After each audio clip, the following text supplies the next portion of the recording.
सबसे पहले आप सबको मेरी प्यार भरी नमस्कार। आज हम बात करेंगे महाभारत के बारे में, श्री कृष्ण जी के बारे में, अर्जुन जी के बारे में, भगवत गीता जी के बारे में।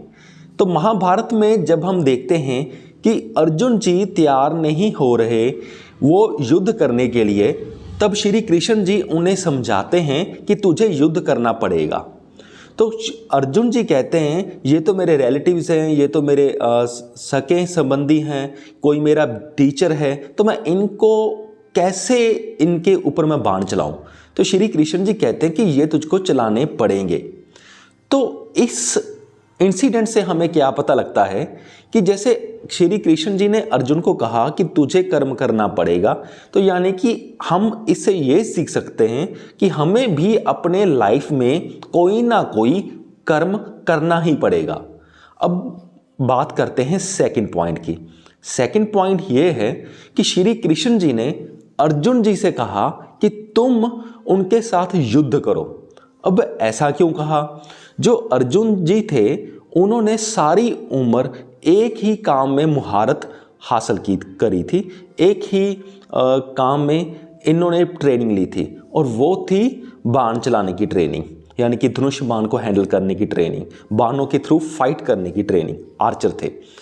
तो श्री कृष्ण जी ने उनको फाइट करने के लिए कहा क्योंकि अर्जुन जी ने सारी उम्र यही सीखा था कि फाइट कैसे करते हैं, अपने दुश्मन को हराते कैसे हैं।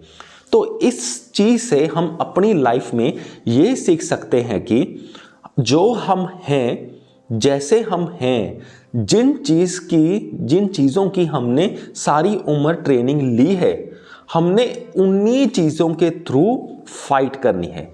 अर्जुन को क्या चलाना आता था? बाण चलाने आते थे, तो यानी कि उन्होंने बाणों के थ्रू फाइट करी। अगर हम बहुत ज़्यादा पढ़े लिखे हैं, हम टीचर हैं, तो हमारा कर्म क्या होगा? हमने टीचिंग इस कदर करनी है कि सत्य की प्रमोशन हो, राइटनेस की प्रमोशन हो, जो सत्य को है उनको ताकत मिले। हमें टीचिंग इस कदर करनी है, यानी कि टीचिंग हमने बच्चों को वो सिखाना है, अगर हम टीचर हैं, जो उनको अच्छे से अच्छा, बहुत ही अच्छा बना दे। ये हो गई दूसरी बात। अब हम नेक्स्ट चलते हैं।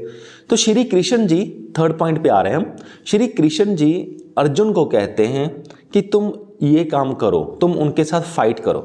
अब क्या श्री कृष्ण जी अर्जुन को फाइट करने के लिए इसलिए कह रहे हैं कि उनका कोई स्वार्थ है पीछे, या अर्जुन का कोई स्पेसिफिक स्वार्थ है? तो उनका कोई, श्री कृष्ण जी का तो बिल्कुल ही कोई स्वार्थ नहीं है। उनका तो सिस्टम ही अलग था, वो तो सिर्फ हेल्प करने के लिए आए थे। और जो अर्जुन का था, अर्जुन ने भी युद्ध इसलिए नहीं किया था कि उसे पैसे चाहिए थे या उन्हें ज़्यादा प्रॉपर्टी चाहिए थी। अर्जुन तो फाइट करना चाहता ही नहीं था। वो तो कहता था कि मुझे फाइट करनी ही नहीं है, मैं पैसों के लिए, प्रॉपर्टी के लिए मैं इनके साथ फाइट क्यों करूं, क्यों झगड़ा करूं, क्यों बाण चलाऊं मैं इनके ऊपर। तब श्री कृष्ण जी ने फिर भी उन्हें कहा था कि तुम फाइट करो। अब इस पॉइंट से हमें ये लेसन मिलता है कि वो देखो कि उनका कोई स्वार्थ नहीं था, पर फिर भी वो अपनी जान को डेंजर में रख के, रिस्क रख में करके फाइट कर रहे थे, अपनी जान की भी परवाह नहीं कर रहे थे, और कोई लालच भी नहीं था।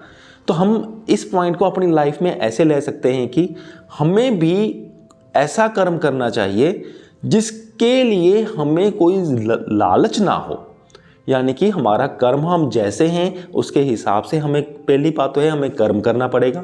दूसरा पॉइंट, हम जैसे हैं हमें वैसा कर्म करना पड़ेगा। थर्ड पॉइंट है कि हमें उस कर्म के पीछे कोई फल की इच्छा नहीं होनी चाहिए। ये नहीं होना चाहिए कि हाँ हमें ये मिलेगा तो ही हम करेंगे, अदरवाइज नहीं करेंगे।